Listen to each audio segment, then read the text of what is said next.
Jai Hind everyone. Welcome to my channel. My name is Neera Rawat. Today our topic is Mount Everest. This topic is mostly important for UPSC, CDS, NDA and all other defense exam. Guys, please share the lecture. This topic is most important topic. आज हम बात करेंगे Himalayan के कुछ important fact और mount Everest के बारे में, क्योंकि आपको पता ही है अभी आज आज यानी कि 8 दिसंबर को माउंट एवरेस्ट की नई ऊंचाई नेपाल और चाइना द्वारा ज्ञात कर दी गई है और उन्होंने बताया है कि माउंट एवरेस्ट की नई ऊंचाई आ रखी है जो कि 86 सेंटीमीटर ज़्यादा है। पहले ऊंचाई कितनी थी? 8,848 मीटर। तो अब 8846.86 मीटर्स हो चुकी है। तो ये एक माउंट एवरेस्ट की नई ऊंचाई आ रखी है। तो इस हिसाब से हमारे करंट अफेयर में हिमालयन से कुछ भी क्वेश्चन आ सकता है, हिमालयन रीजन से। तो आज हम बात करेंगे हिमालय के कुछ इम्पोर्टेंट फैक्ट के बारे में। तो आज हम बात कर रहे हैं माउंट एवरेस्ट की। इसकी पहले ऊंचाई 8,839 मीटर थी और माउंट एवरेस्ट वर्ल्ड का सबसे ऊंची चोटी है। Highest peak of the world mount Everest, जिसकी समुद्र तल से ऊंचाई 8,838 थी, 8848 मीटर। अब इसके बारे में हम फैक्ट ज्ञात करेंगे। इसकी लोकेशन है तिब्बत और नेपाल बॉर्डर में। बात करेंगे कि एवरेस्ट की ऊंचाई घटती बढ़ती कैसे है, कैसे घट जा रही है, कैसे बढ़ जा रही है। सबसे पहले तो माउंट एवरेस्ट को नेपाल में सागर माता के नाम से जाना जाता है और चाइना में चोमोलिंगा बोलते हैं। तो याद रखना बात को कि वर्ल्ड की हाईएस्ट पीक जिसे हम माउंट एवरेस्ट के नाम से जानते हैं उसे नेपाल में सागर माता बोलते हैं और चाइना में क्या बोलते हैं? चोमोलिंगा। तो अब बात करेंगे हम कि इसकी ऊंचाई घटती बढ़ती कैसे है। तो इसकी ऊंचाई घटती बढ़ती है प्लेट टेक्टोनिक के कारण। जब पृथ्वी के अंदर दो प्लेटें आपस में टकराती है तो उसके कारण क्या आता है? भूकंप आता है और उनमें से कोई एक प्लेट ऊपर उठ जाए तो उससे क्या होगा? हिमालय का निर्माण होता है। अब तुम्हें पता ही होगा कि जब जहाँ पर हिमालय पर्वत है उससे पहले वहाँ पे टेथीज नाम का एक सागर रहता था। टेथीज नाम का एक ओशियन था और उससे मिलके उसमें जब सागर में से रेत मिट्टी जमा होती गई और एक माउंटेन का निर्माण होता गया और एक हिमालय पर्वत हमारे सामने बन गया। तो हिमालय की सबसे ऊंची चोटी माउंट एवरेस्ट की बात हो रही है। और हिमालय एक फोल्ड माउंटेन है।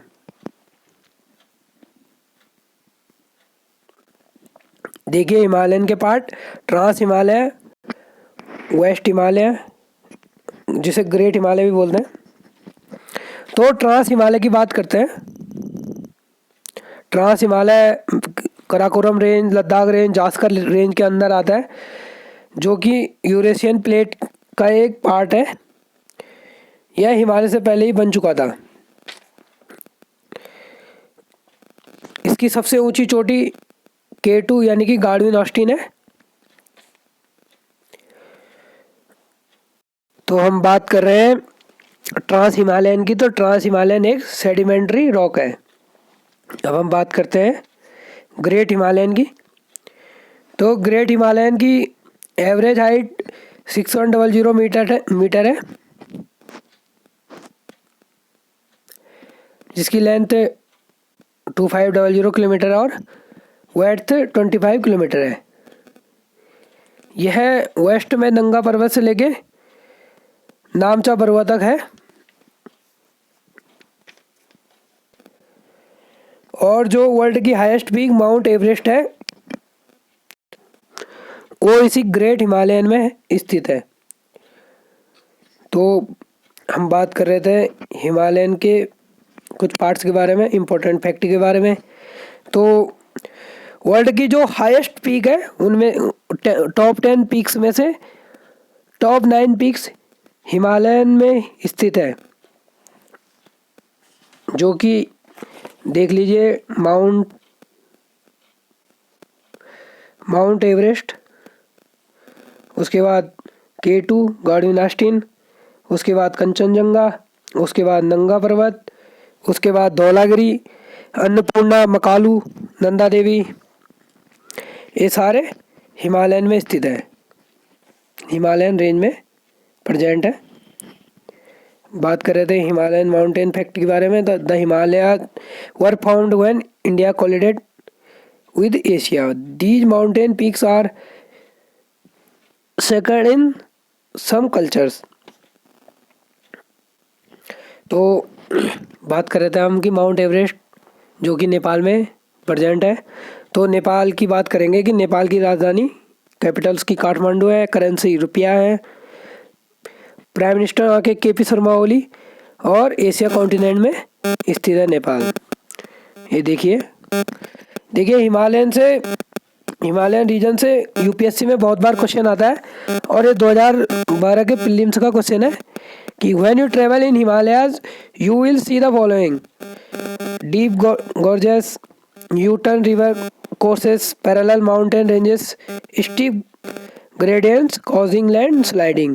Which of the above can be said to be the evidences for Himalayas being young fold mountains? तो इसका आंसर बताइए। देखिए यह क्वेश्चन एलिमिनेशन से भी हो जाएगा। डीप गॉर्जेस तो होता ही है, ये तो सबको ही पता है। U-turn रिवर भी हो गई। पैरेलल माउंटेन्स अभी हम बात ही कर रहे थे उसकी। स्टीप ग्रेडियंट्स कॉजिंग लैंडस्लाइड, तो इसका आंसर है डी आंसर होगा इसका। 1, 2, 3 एंड 4। एक और क्वेश्चन आया था 2017 में। Consider the following statement: in India the Himalayas are spread over 5 states only. Western Ghats are spread over 5 states only. Pulicat lake is spread over 2 states only. Which of the following given above is are correct. देखिए जब UPSC question पूछता है तो इसमें 3 static question है, जैसे static GK के 3 question इस क्वेश्चन में एक साथ पूछ लिए गए हैं। और सबसे पहले चेक कर लेना कि करेक्ट पूछा है इनकरेक्ट पूछा है। सबसे इम्पोर्टेंट क्वेश्चन होते हैं ऐसे, आदमी इसको देखता नहीं है और आंसर गलत हो जाता है। तो इसका आंसर बताइए फटाफट। देखिए एलिमिनेशन से ये भी क्वेश्चन हो जाएगा कि in India the Himalayas are spread over 5 states only. तो 5 स्टेट की जगह 12 स्टेट होगा, क्योंकि हिमालयज स्प्रेड ओवर 12 स्टेट। तो पहला वाला गलत हो गया, पहला वाला गलत होगा तो ये ऑप्शन भी एलिमिनेट हो गया, डी ऑप्शन भी एलिमिनेट हो गया। दूसरा है Western Ghats are spread over 5 states only, तो ये भी गलत हो गया। वेस्टर्न घाट 5 स्टेट नहीं, गुजरात, महाराष्ट्र, गोवा, केरला, कर्नाटक 5 स्टेट तो ये हो गए। और जो नीलगिरी माउंटेन होता है वो केरला और तमिलनाडु से होके जाता है, तो वेस्टर्न घाट 5 स्टेट से स्प्रेड नहीं करता है, इसलिए ये भी गलत हो गया। और हमारा आंसर मिल चुका है B 3 ओनली। तो अब आप लोग बताएंगे कि पुलिकट लेक कौन से स्टेट में है। तो कुछ इम्पोर्टेंट अदर फैक्ट के बारे में बात कर लेते हैं कि माउंट एवरेस्ट पे सबसे पहले चढ़ाई करने वाले तेंजिंग नोर्गे और एडमंड हिलेरी थे। तेंजिंग नोर्गे के नाम पे तेंजिंग नोर्गे अवार्ड भी दिया जाता है, जो कि 29 अगस्त को दिया जाता है। और 29 अगस्त को हमारे देश में स्पोर्ट्स डे मनाते हैं, और स्पोर्ट्स डे मेजर ध्यानचंद जी के नाम पे मनाते हैं, जिन्हें हॉकी का जादूगर बोलते हैं। पहले इंडियन जिन्होंने माउंट एवरेस्ट पे विजय प्राप्त की थी उनका नाम अवतार सिंह चीमा है।